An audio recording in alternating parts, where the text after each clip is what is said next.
Bonjour, chers amis Aksharam International TV. Événement spécial, capsule spéciale. Nous nous sommes retrouvés cette nuit-ci pour parler de ce que vous savez déjà. Nous allons parler rituel annuel du feu sacré.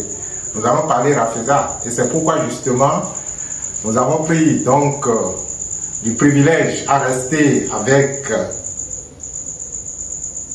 le bois ou les bois qui vont nous servir demain, dans quelques heures, à allumer donc de façon symbolique le feu sacré. Et lorsque nous parlons du feu sacré, vous savez déjà que c'est un feu éternel. On a fait suffisamment donc d'échanges là-dessus. C'est le feu avant le feu. C'est le feu primordial, le feu de l'amour, le feu de l'unité. Ce qui nous a engendrés tous. Ce qui est à l'origine de la création de l'univers à partir donc de la formule que la lumière soit. Et lorsque, au niveau de l'école du Paravakshar, de l'institut du Paravakshar, nous honorons ce feu chaque année de façon annuelle, c'est pour le raviver en nous. Il est en toutes choses et il est latent en toutes choses. Et lorsque nous commémorons ce feu, c'est pour le raviver en nous. Ça nous permet donc de retrouver une certaine pureté en nous, de retrouver notre état de pureté, notre état d'innocence, de retrouver le divin en nous et d'être toujours donc dans ce royaume éternel, ou du moins de prendre conscience ne serait que l'instant d'un instant de ce royaume éternel où nous sommes toujours. Il me plaît aujourd'hui donc de vous entretenir sur quelques révélations donc de l'oracle lié au feu sacré 2022 et j'ai avec moi ici le rapport donc des premières méditations que nous avions faites sur aussi bien sûr les morts que nous sommes en train d'accompagner que sur les gens qui se sont inscrits donc à distance avec qui nous travaillons bien avant donc que le feu ne commence. Je profite en même temps de l'occasion pour vous dire, ceux qui ne sont pas encore informés, que le maître Elmancio Gosson a pris l'initiative donc d'un troisième Rafeza qui aura lieu en janvier, ne serait-ce que pour satisfaire les gens de la diaspora qui peut-être n'ont pas encore pu s'inscrire, et ce sera toujours avec les inscrits du maintenant. Donc, ceux qui se sont déjà inscrits vont bénéficier doublement ou triplement donc du Rafeza, c'est-à-dire que nous sommes en train de travailler avec eux maintenant à Cotonou.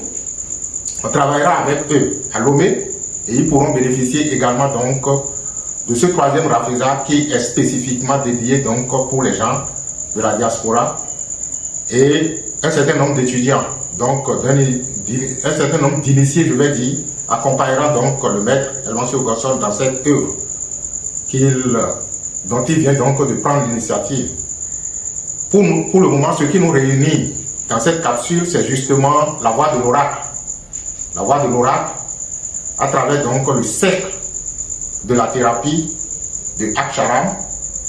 Et je vais vous entretenir juste, je vous fais la synthèse donc de ce que l'oracle a dit au sujet donc des morts et de ce que l'oracle a dit au sujet donc des participants à distance.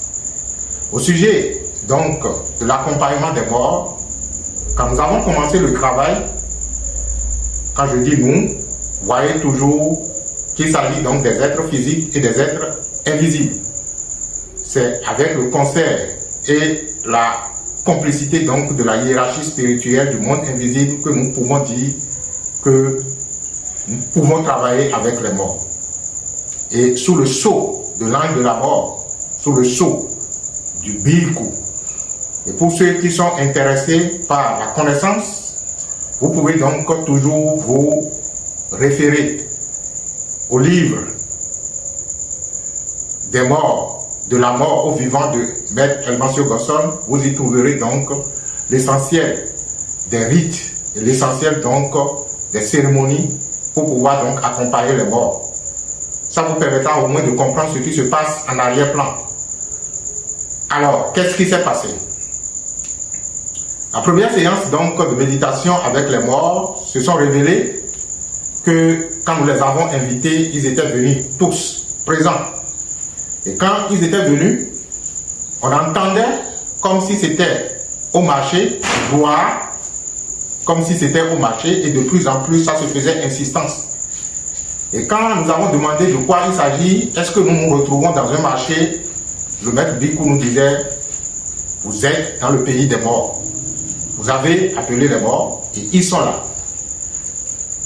Nous avons commencé donc ce que nous appelons l'éducation des morts, et si vous voulez comprendre de quoi il s'agit, je vous demande donc de vous référer au livre des morts, de la mort aux vivants, du maître El-Massio Goswami. Vous allez comprendre ce qu'on appelle l'éducation des morts, qui consiste donc à leur donner une forme d'éducation qui leur permettra de comprendre en fait qu'ils n'ont plus de corps physique, parce que généralement lorsque les gens quittent le corps physique, ils pensent toujours comme s'ils étaient encore dans le corps physique. Il faut les éduquer. Et c'est ce que nous entreprenons avant que le rite ne soit parachevé donc par du maître de maître, par le maître El-Massio Goswami. Il nous demande d'abord donc de faire l'éducation des morts. Et quand nous avons commencé l'éducation des morts, il y a certains morts qui étaient résistants, tout simplement parce qu'ils ne voulaient pas admettre du fait tout simplement qu'ils étaient morts. Il a fallu insister encore et encore. Et dans une révélation, ils se sont tous retrouvés donc sur une porte. Et quand nous avons demandé, mais que font-ils là? Le maître intérieur répondait pour dire, c'est justement le portail qui permet donc de se retrouver dans la lumière de la vie. Mais qu'ils étaient pressés d'y aller, sauf qu'ils n'ont pas l'autorisation d'y aller. À la suite, donc, quand nous avions demandé quelle était l'autorisation qu'ils doivent avoir, le maître nous recommandait donc d'insister sur l'aspect pardon de l'éducation, et que seul le pardon et le détachement pourraient leur permettre donc d'accéder à la lumière. Dans une autre révélation, il était question d'une femme qui, naturellement, ne voulait pas participer à la communion du groupe. Il se détachait, et quand on lui demandait, mais qu'est-ce que tu cherches, il dit non, que lui n'a pas retrouvé les membres de sa famille ici, par conséquent, elle ne se sent pas en sécurité. Il a fallu un maître pour lui dire, mais ta nouvelle famille est ici. Elle n'a pas voulu écouter parce que pour elle, il faut qu'elle se retrouve avec certainement ses enfants. Vous voyez, l'illusion d'ici, lorsque elle nous amène là-bas, ça devient un piège. Et à un moment donc de l'éducation, il fallait chanter un son, c'est le son que vous chantez au cours donc, du rituel du feu sacré, le son Krish. Et quand on s'est mis à chanter ce son, c'est comme si cela a déclenché un éveil en elle, et elle s'est mise à pleurer. Ces pleurs signifient tout simplement qu'elle a du mal à se détacher du monde physique et que la vérité est en train de s'imposer à elle. Elle finira donc par comprendre du jour au lendemain qu'elle ne pourrait plus être naturellement avec sa famille physique.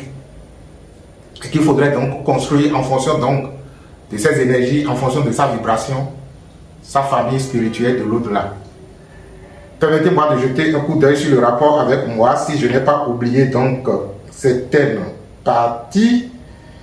Et voilà, il y a une partie où ils se sont retrouvés donc devant ce qu'on appelle la rivière de la mort, et très peu d'entre eux ont pu donc passer de l'autre côté.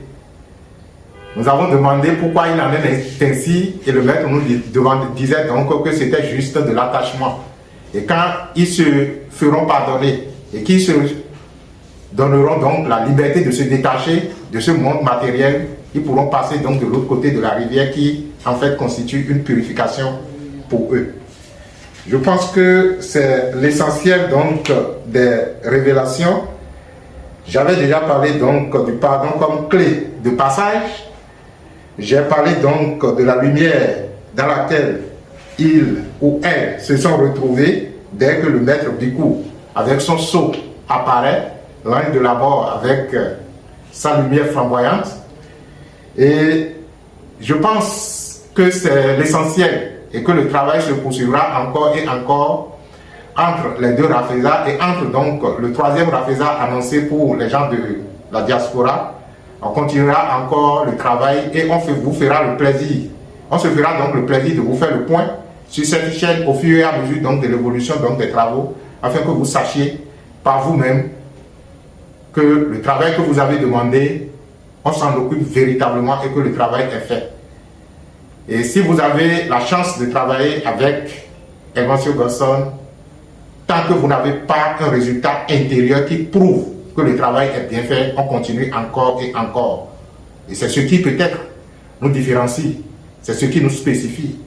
C'est pour vous dire donc que le travail, on le poursuivra encore et encore jusqu'à ce que tous les morts inscrits puissent trouver donc satisfaction et que ceux qui se sont inscrits à distance également, que nous ayons l'assurance que à leur niveau également l'essentiel est fait. Mais rappelez-vous que quel que soit ce que nous allons faire, je parle donc des gens qui se sont inscrits à distance, faites l'effort donc de faire les exercices et les rituels que le maître vous a recommandés. Vous êtes dans les différents groupes qui s'animent énormément, mais allez à la pratique s'il vous plaît. Et lorsque nous faisons des choses comme ça, des travaux de méditation, nous demandons aux gens, pour ceux qui ont la possibilité donc de faire de contre-expertise, également donc de méditer et de demander si ce que nous sommes en train de révéler est une vérité des mondes intérieurs, est une vérité donc du monde spirituel. Vous pouvez toujours vous référer donc à vos rêves pour demander ce dont il s'agit là, ce dont il parle, à quoi cela révèle, quelle est la vérité sur ces méditations qu'ils font et quelle est la contribution, quel est l'impact que cela apporte à notre éveil. Ça vous permettra donc de comprendre si c'est du travail qui est fait ou si c'est du faux qui est fait. La deuxième partie donc c'était donc par rapport à ceux qui se sont inscrits à distance et dès que nous les avons invoqués, ils étaient tous là, présents. Le feu a été allumé dans l'invisible bien sûr et nous étions tous ensemble autour du feu avec une satisfaction d'avoir accompli. C'est vrai que les maîtres nous donnaient l'assurance que le feu 2022, parce que pendant que les participants étaient là avec le cercle de la thérapie, au milieu du cercle se trouvait donc le maître Elmancio Gosson qui est l'animateur principal, qui est donc le célébrant du feu sacré. Il s'est retrouvé déjà dans l'invisible là, cela veut dire que de l'autre côté, l'autorité lui est reconnue, que c'est lui qui est le célébrant donc de ce feu sacré. Et c'est lui qui disait donc que voici le feu sacré 2022 et tous les participants pouvaient donc faire leurs vœux. À la fin du fait que les participants ont fait leurs vœux, il y a un maître qui a pris donc du charbon, comme il y avait un rituel du charbon, qu'il a écrasé et qu'il a donc mis au point du chakra de chaque participant.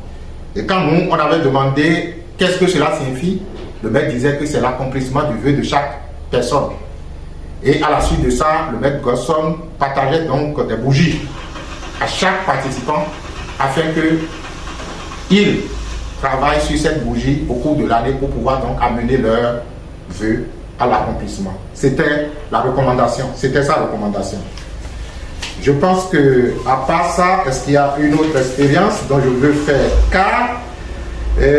Cette bougie, c'est pour vous, à travailler, oui, pour accomplir les vœux. Je pense que, voilà, tous les participants étaient là, les gens de la diaspora comme ceux en présentiel. Le feu est allumé et le maître dit, tout est accompli. Mais le maître donnait comme recommandation que le feu de cette année est un feu spécial. Un feu spécial parce que les énergies sont un peu lourdes. Il y a de nouvelles personnes qui se sont ajoutées à la communauté et qu'il faudra donc que le maître Gosson prenne cela au sérieux pour travailler davantage afin donc de faire assimiler ces nouvelles énergies au sein de la communauté pour qu'elles puissent donc retrouver leur place en nous. Je pense que c'est son travail, il le fera. Et comme il le fait déjà si bien, il pourra donc à la suite de ces révélations compléter donc les travaux qu'il a déjà commencé pour pouvoir parachever.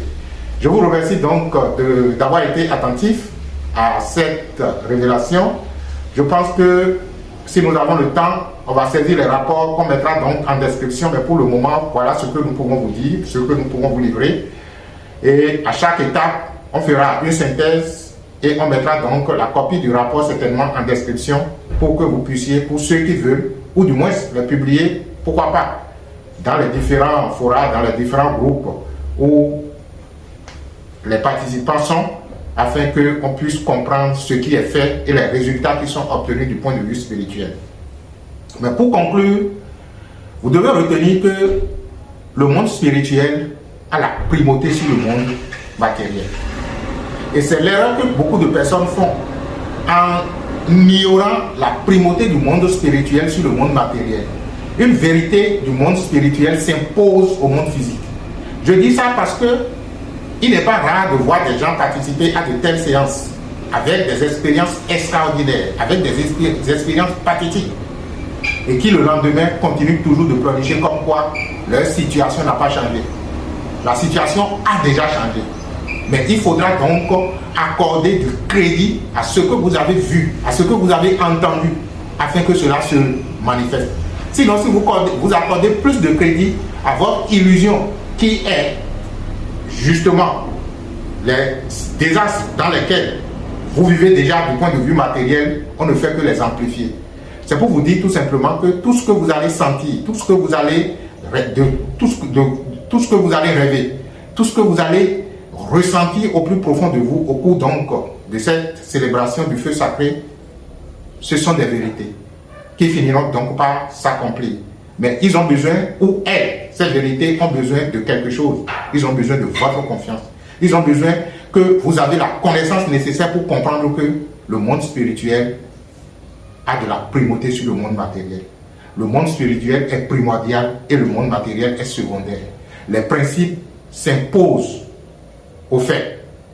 Donc si du point de vue principiel, du point de vue spirituel, vous avez un résultat, ce résultat est un acquis. Je vous remercie d'avoir été là et de nous avoir suivis, de nous avoir accordé votre attention.